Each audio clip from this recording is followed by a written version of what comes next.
The Buddha Sakyamuni Gautama can be introduced as one of the greatest religious leaders born to this world in the 6th century BCE, who enlightened himself with the realization of the Four Noble Truths, or Chaturarya Satya.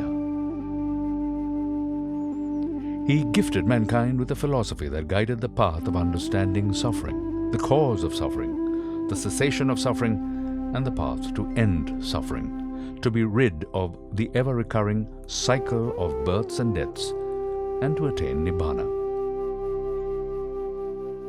260 years after the passing away of the Buddha, the Indian Emperor Ashoka embraced Buddhism and was instrumental in organizing the Third Buddhist Council in the city of Pataliputra, where a great deal of missions were sent to spread Buddhism. Accordingly, religious missionaries were dispatched not only within the territories in India, but also into neighboring countries. Emperor Ashoka sent his son Arahant Mahinda as the emissary with a view to establishing Buddhism in Sri Lanka during the reign of King Devanampiyatissa, 250 to 210 BCE, who ruled the kingdom of Anuradhapura at that time. The king and his retinue converted to Buddhism at Mihintale, having listened to Arahant Mahinda, who was accompanied by 6 companions. Before the introduction of Buddhism in Sri Lanka by Arahant Mahinda, there was no generally accepted religion among the inhabitants, but it was overshadowed by various religious beliefs and superstitions.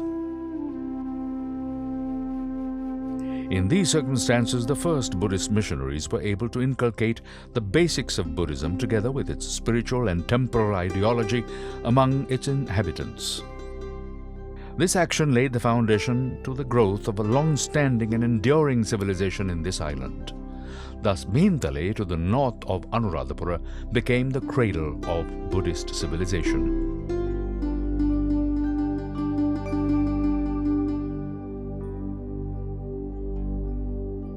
Legend has it that Sri Lankan soil was sanctified by the Buddha, placing his sacred foot on 3 visits prior to the introduction of Buddhism.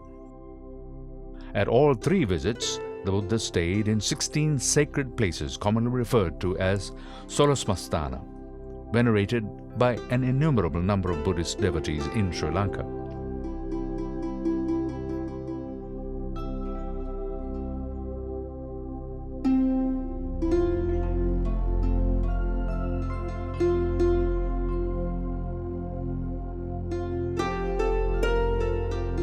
The 68 caves at Mihintale were offered to the first Buddhist missionaries that arrived in Sri Lanka, and also to the first Sinhalese monks who were ordained. This was an offering to the Sangha by King Devanampiyatissa. This was the first Buddhist monastery in Sri Lanka.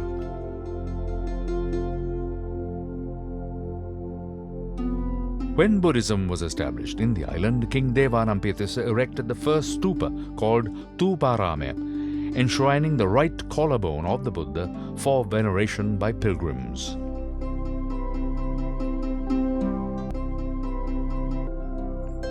Teri Sangamitta, the sister of Venerable Mahinda, was invited to Sri Lanka to establish the Bhikkhuni Sasana. On her arrival, she brought along one of the right saplings of the Sri Mahabodhi tree in India, under which Siddhartha Gautama attained enlightenment. The sapling was planted at Mahameghavana in the city of Anuradhapura.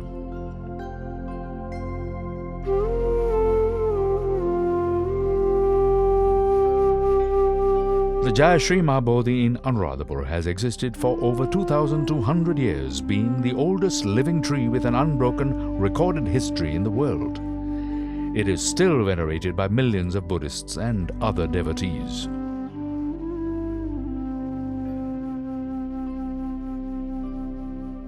With the establishment of Buddhism in the island, safeguarding its doctrine and discipline, a lineage of monks became necessary. This objective was achieved by establishing the first fraternity in Anuradhapura called the Mahavihara by King Devanampiyatissa.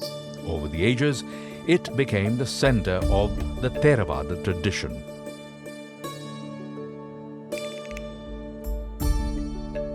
The Venerable Buddha Kosha, who was of Indian origin, residing in the Mahavihara in the 5th century AD, made arrangements to translate all Sinhala Atthakatha or commentaries into Pali. This action uplifted Buddhist studies.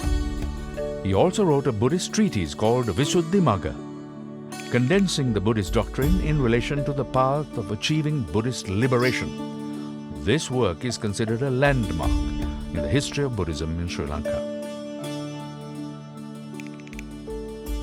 The tradition has it that the Mahavihara then was an institute comparable to a modern university, where a large number of local and foreign monks were learning and conducting research.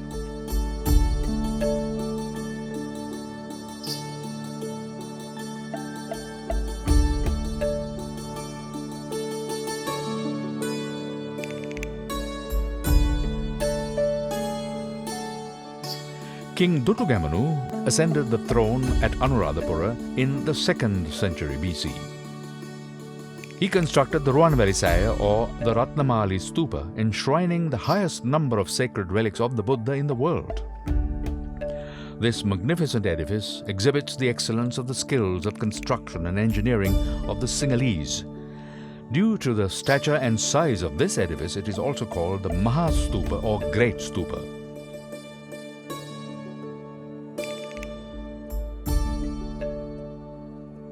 During the 1st century BC, King Walagamba constructed another magnificent Buddhist complex in Anuradhapura called the Abhayagiri Vihara. This was made with another fraternity of monks who even went beyond the Theravada tradition and followed the Mahayana tradition, where a considerable number of local and foreign monks studied.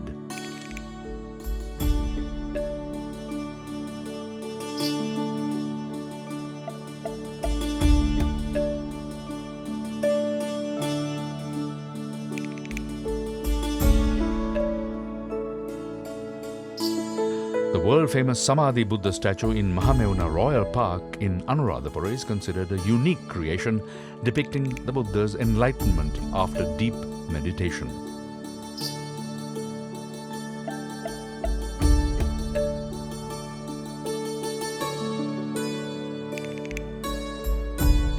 Under the patronage of King Walagamba in the 1st century BC, the verbal tradition of keeping the Tripitaka drew to an end, and for the first time it was recorded on palm leaves at Aluvihara in Matale, with the expectation that the Buddhist doctrine would be preserved for posterity.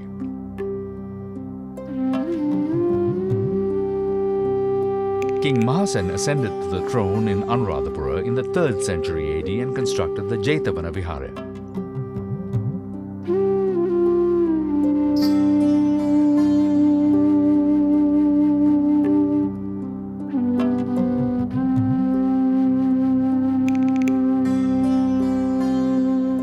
The Jetavana stupa is the tallest and the largest stupa in Anuradhapura.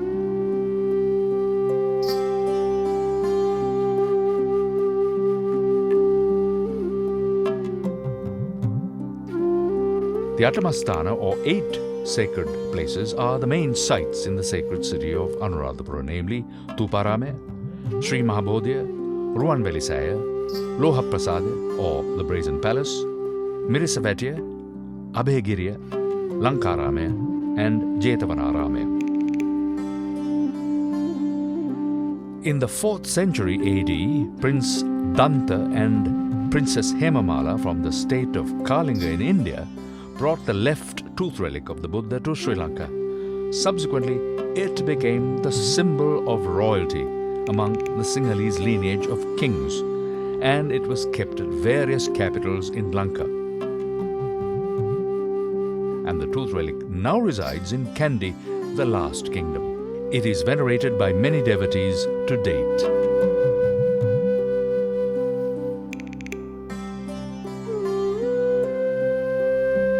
The Sri Lankan chronicles witness that Theravada Buddhism was spread over to Southeast Asia, including Thailand, Myanmar and Cambodia, with Sri Lanka as the center between the 11th and 12th centuries.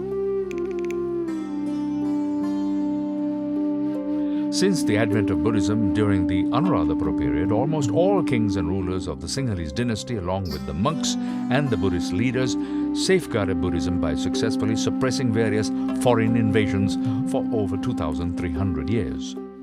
They all made valuable contributions for the well-being of Buddhism by constructing Buddhist temples and landmarks, and brought Sri Lanka to be in the pivotal position among other Buddhist lands.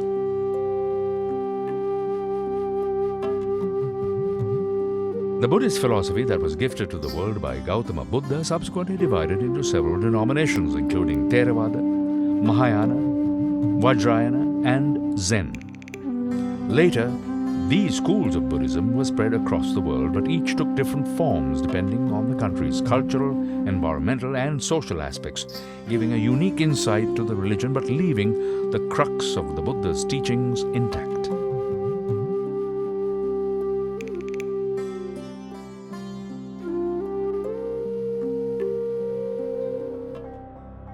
Buddhism is now being practiced in many religious institutions across the world, led by monks. By this initiation, a large congregation now observes Buddhism's principles and its philosophy. It is also taught in many research institutions, generating many discourses. They are all directed toward the ultimate goal of achieving the Four Noble Truths and toward attaining Nibbana, or eternal bliss. This creates the path to the modern spiritual development of people.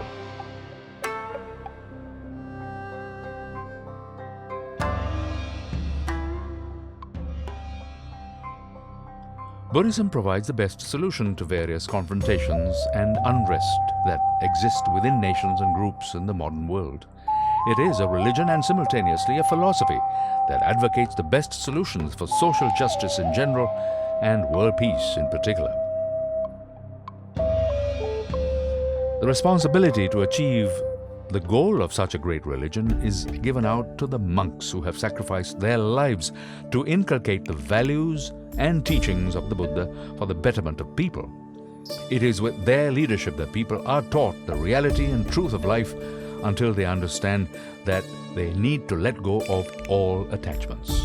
That spiritual happiness and freedom is felt from within is the eternal bliss of emancipation. Sabba papassa akuranam kusalassa upasampada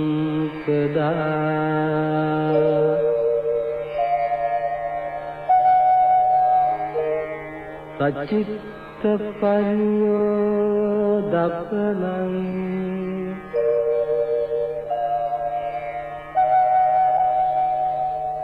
etam buddhana sasana